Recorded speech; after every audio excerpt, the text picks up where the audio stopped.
course, it's not just the individual support that matters. Perhaps the Queen's and the British monarchy's most important role is in bringing people together.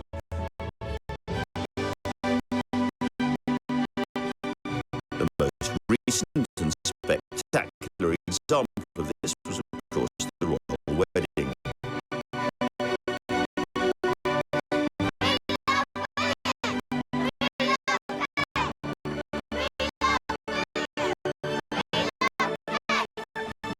April the 29th, 2011, and Prince William, the Queen's grandson, is due to marry Catherine Middleton.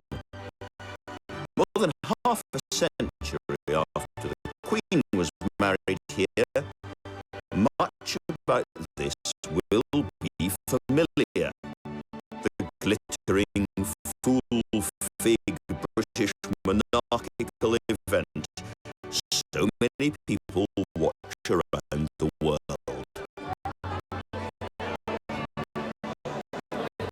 The crowd behind me look different and probably sound different from the crowds that were waiting for the Queen's wedding after the war, or for Princess Diana and Charles's wedding, but they're doing exactly the same thing as their great-grandparents and their grandparents and their parents did. They've been camping out all night. People are drinking thermoses of tea, singing patriotic songs, doing little dances. This sort of scene is actually almost as traditional as the modern monarchy itself.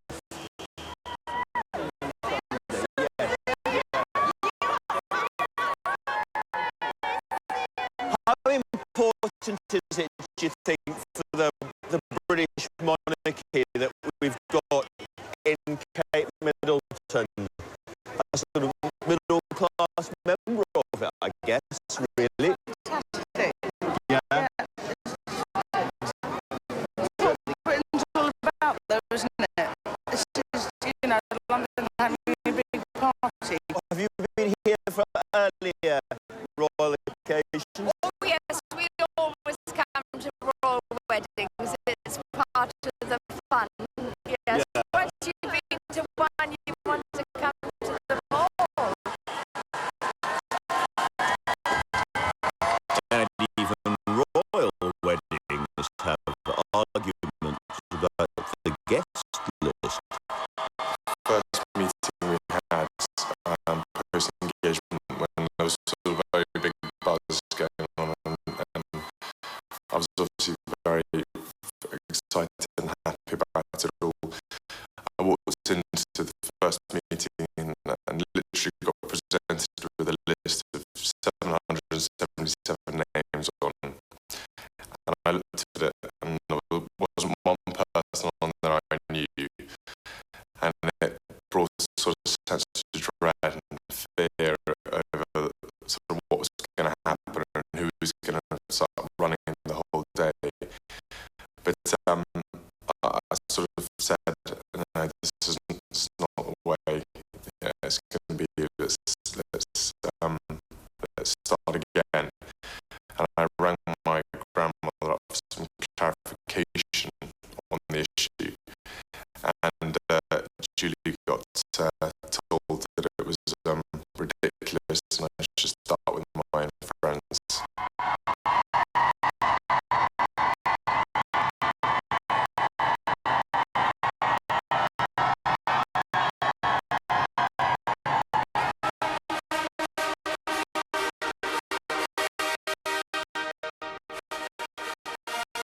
And this is a very contemporary royal wedding. Alongside the trumpets are trees inside the historic Westminster Abbey, flags and foliage. I am a very traditional guy, and so is my wife, and so together we wanted to obviously create that special atmosphere, but at the same time we wanted to have our own personal twist on it, because at the end of the day it's our day, and so we wanted basically everyone to share in our happiness as anyone does at anyone's wedding day. But it had to be obviously on a sort of slightly bigger scale than one might normally do. I think I was just as nervous as William. Being the ring bearer was a bit of a responsibility, and I had it in the cuff because I had no pockets. So I was having to try and check to make sure it was there without making it obvious. As far as I was concerned, I was there to support him, to tell him how great he is. See, it was his day, so I had to lie a bit, and just make sure that he wasn't too nervous, and that everything was going to go according to plan.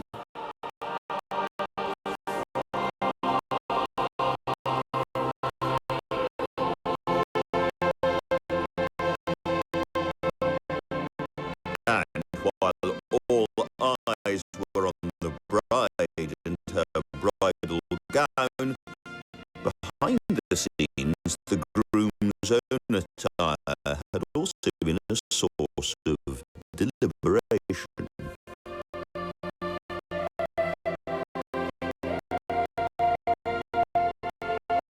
Within the Irish Guards regiments, there's several variances of dress you can wear, and I was opting for a different type of dress than the one I wore on the day. So my grandmother very much decided that the red tunic was very smart and the appropriate one to wear for the day. So I was duly told on that occasion. So I did as I was told. I felt a little bit ridiculous, but his red tunic was definitely the one to wear. I think so. She was right, as she always is.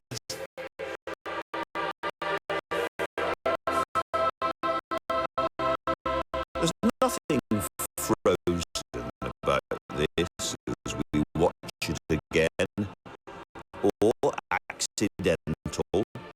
It's tradition with a twist, and the message is thought through and serious. This ring I thee wed.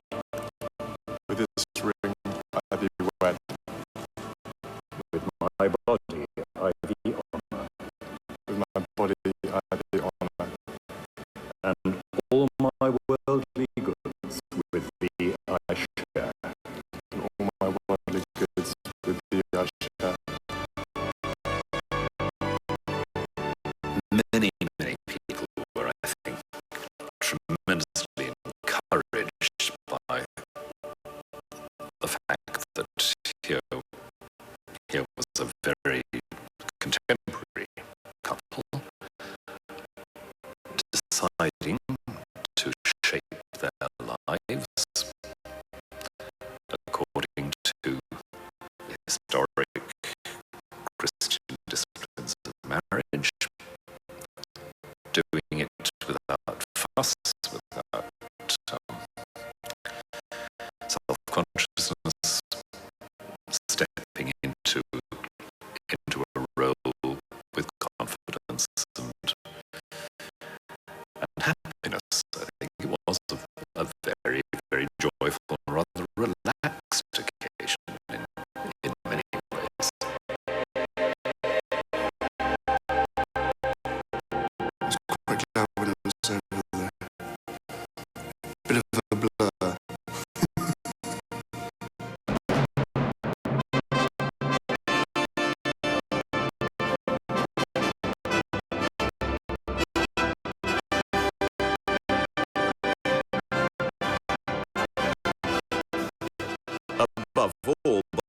taking into the highest ranks of the royal family someone many people consider their first genuinely middle-class recruit.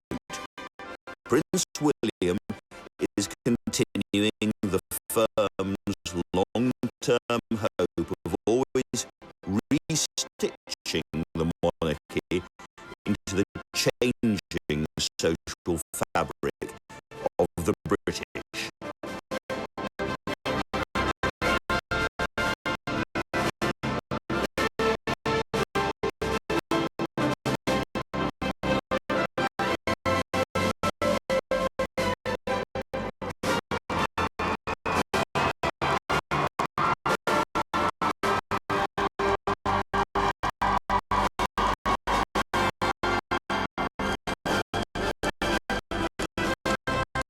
The Windsor dynasty has always presented itself as the family monarchy, the ideal family. But of course, it's also a real family. And real families have bumps and upsets and fallings out and even fallings apart. On the other hand, real families can mend and join hands again and grow again. True of us, true of them.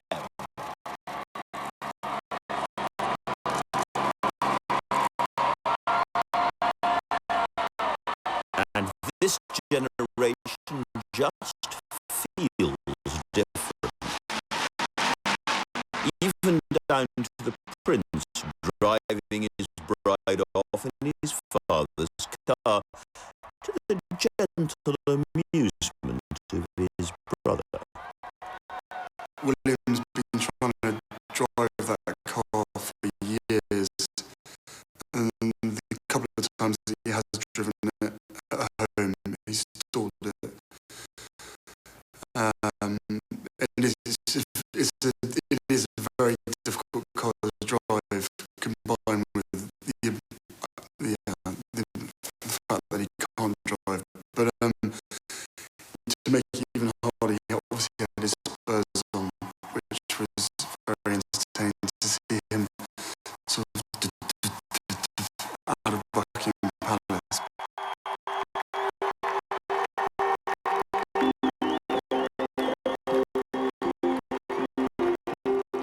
And let's be honest, the royal wedding also felt like a happy ending after troubles that had dogged the Queen's own family.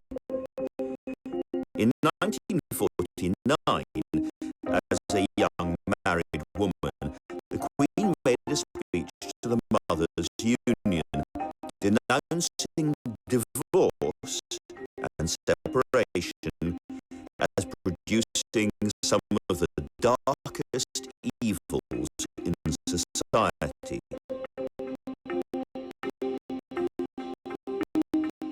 But during the Queen's reign, attitudes have changed at bewildering speed. 3 of the Queen's own children divorced. The sad collapse of the marriage of Prince Charles and Lady Diana Spencer produced a full-scale royal crisis and a time of deep personal unhappiness for the Queen herself. Undoubtedly the worst year in her life.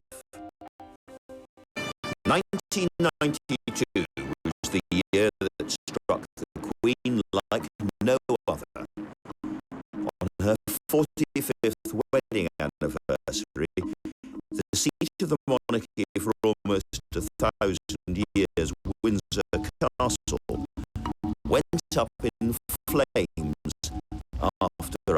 humble spotlight began a blaze which spread through more than 100 rooms.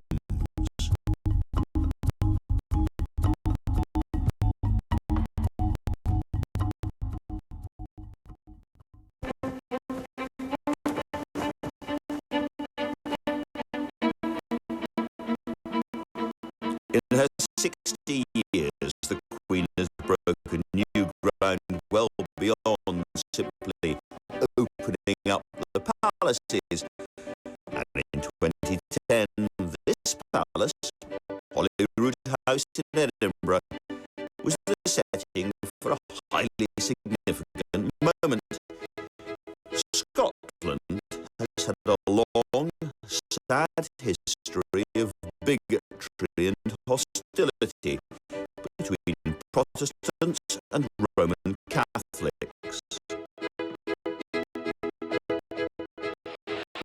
It wouldn't be the same at the Rangers-Celtic match if opposing supporters didn't clash. So it's a significant place for the Queen, Supreme Governor of the Church of England and a member of the Presbyterian Church of Scotland, to receive for the first time the Catholic Pope of Rome on a state visit.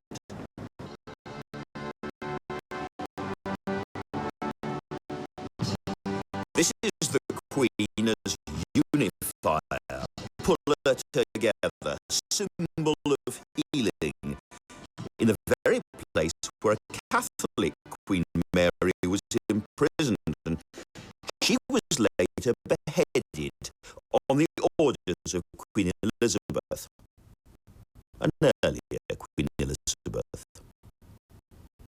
100 years ago, even 50 years ago, it would have been almost unthinkable for the Pope of Rome and the defender of the Protestant faith to meet here in Scotland, all friendly, not a hint of tension.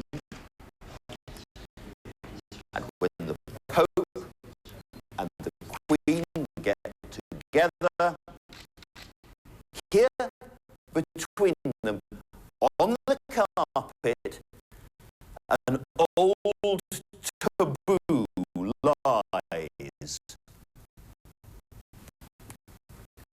Dead.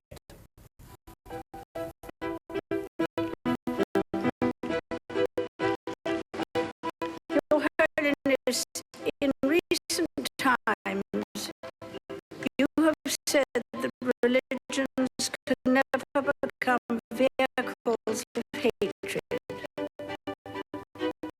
that never by invoking the name of God can evil and violence be justified. Today, in this country, we stand united in that conviction. We hold that freedom to worship is at the core of our tolerant and democratic society.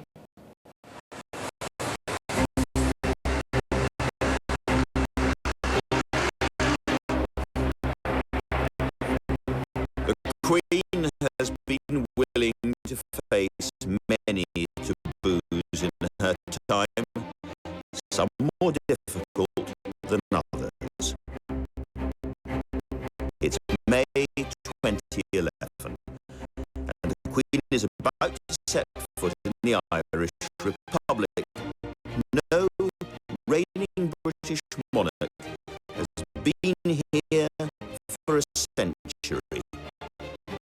When it comes to broken ground, it doesn't get much more broken than this.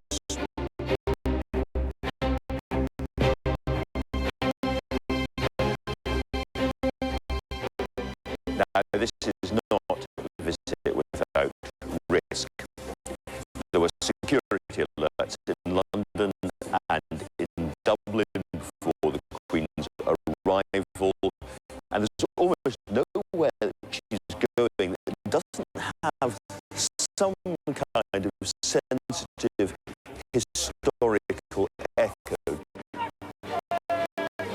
So this is not entirely easy stuff. The Queen, as the representative of the British state, takes credit for all the things that Britain gets right and has done in history. And as the representative of the British state, sometimes she has some harder jobs to accomplish as well.